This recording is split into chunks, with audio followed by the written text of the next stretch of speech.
Y'all know what it is already, right? It's your boy Quest, and this is your marriage moment. Let's go.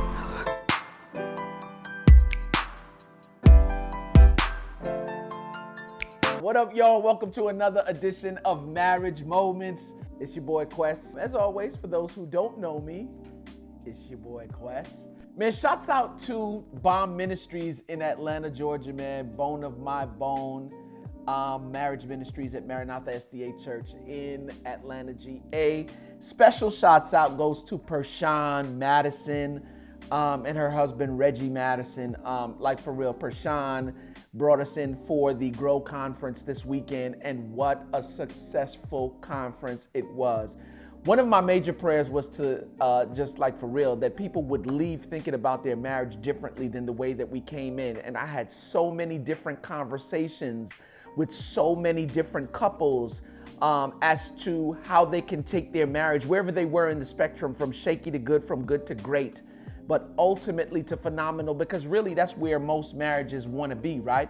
So shouts out to them. Special shout out goes to Paul Garrett, AKA my dude Preach, man, my brother from another mother, man. He ran the conference alongside me and did a deep dive with the Grow Manifesto, right? So we did a deep dive and went really deep. And man, to see that brother in action, man, some people were getting freed up when he went in, and just like for real, went into detail into who people are, what their preferences are, what their behaviors are, and how that operates within the context of marriage. So shouts out to my boy Preach, man. What a phenomenal job he did. What I realized through the conference, though, and through many situations, is that some of you are still dealing with infidelity. We know that 50% of marriages end in divorce.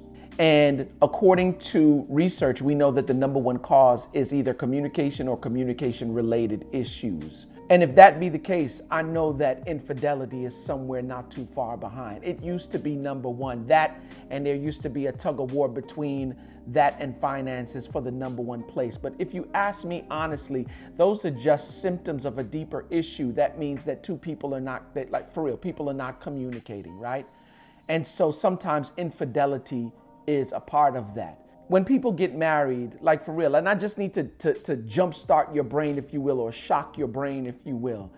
You didn't get married, right? You didn't go through all the trouble of planning a wedding. You didn't go through the trouble of forming and establishing relationship, all so that you can make it to the wedding day.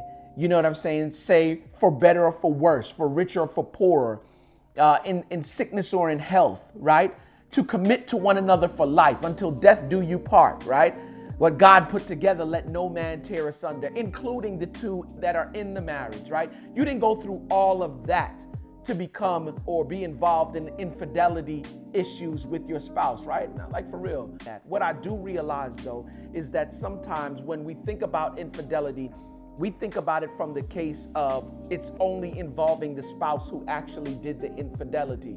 But there are a number of different factors, right, that play a role in this. Some might be trauma, some might be needs that have gone too far without being met, a number of different things. So it's not just the person sometimes. Sometimes it's the other spouse who didn't meet the needs and it went too far without those needs being met. Now, I know what some of you are saying. There is no excuse for infidelity. And you're right, there isn't. But there are factors that play a role in it, and I need you to understand that you can't continue not to meet the needs of your spouse. In the area of sex, let's just talk about it and keep it 100. Like, you can't expect a wife to go extended periods of time. Well, they can go a whole lot longer than men do because they need emotional connection, and that emotional connection feeds them to the point where they're full and it overflows into the sexual part of the relationship. But ladies, I need you to also understand that you can't go 2 weeks. You can't, and I'm not saying 2 weeks, but you can't go, like for real, 2 months, 3 months, 8 months, a year without being physically intimate with your husband. If you are, you're asking for problems, right? Now, I know there are a number of other things that play a role in that. One of them is self-awareness, and number two is authenticity, right? Now, here's the truth of the matter. Authenticity is a conviction to remain true to yourself, your talents, or to surround yourself with talents or process. And I'll go deeper into that in a minute.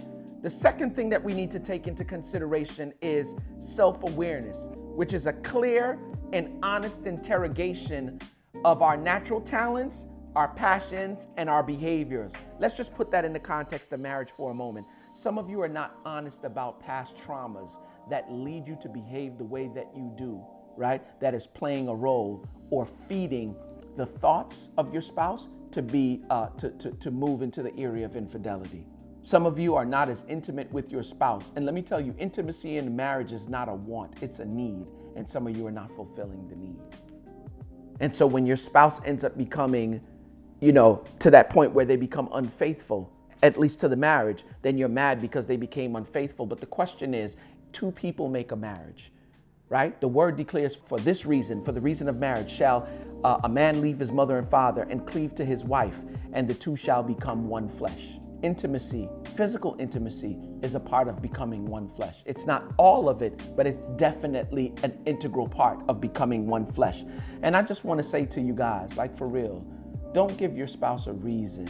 And once again, I'm not promoting it in any way, shape, or form. Neither am I making this an excuse. What I am saying, if anything, is like for real, be honest about your past and the role that it plays in the way that you respond to behaviors in your to triggers in your marriage now. If there's a trauma that you've experienced in the past that does not allow you to be as intimate, whether you be a husband or a wife, right?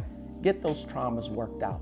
If there's something that causes you not to be emotionally connected to someone, how can you not do that and be in a marriage? How can you not be, like for real, for someone to touch you, right? And you feel a way and not address those. Now, I know it's a painful thing, but on the other side of that is the breakthrough.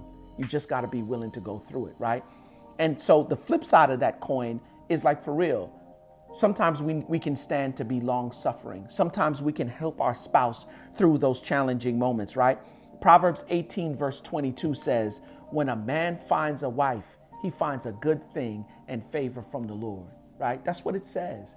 And some of you, because you have that nature, oh, come on, whatever that need is to step outside of your marriage, you're about to turn your blessing into a curse, right? You're about to turn your favor into a curse. So do me a favor, y'all. Be authentic and regularly self-assessing. What is self-assessing? Like for real, y'all, a clear and honest interrogation of self, asking yourself all the questions necessary, right? And dealing with all the traumas, right? Polonius said it best, to thine own self be true.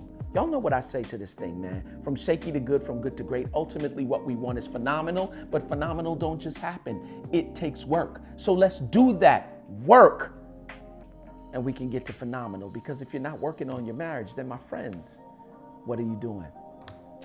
Till next time, peace. What up, y'all? It's your boy Quest, man. Listen, I am a firm believer in marriage is winning. That's right, including yours. So if you know somebody that might be able to use this information, or you might be able to use this information, subscribe, comment in the section below, like, and like I said, share with someone else. All right? If you want to reach me on social media, yeah, my Instagram link is over to the left. All right? Peace.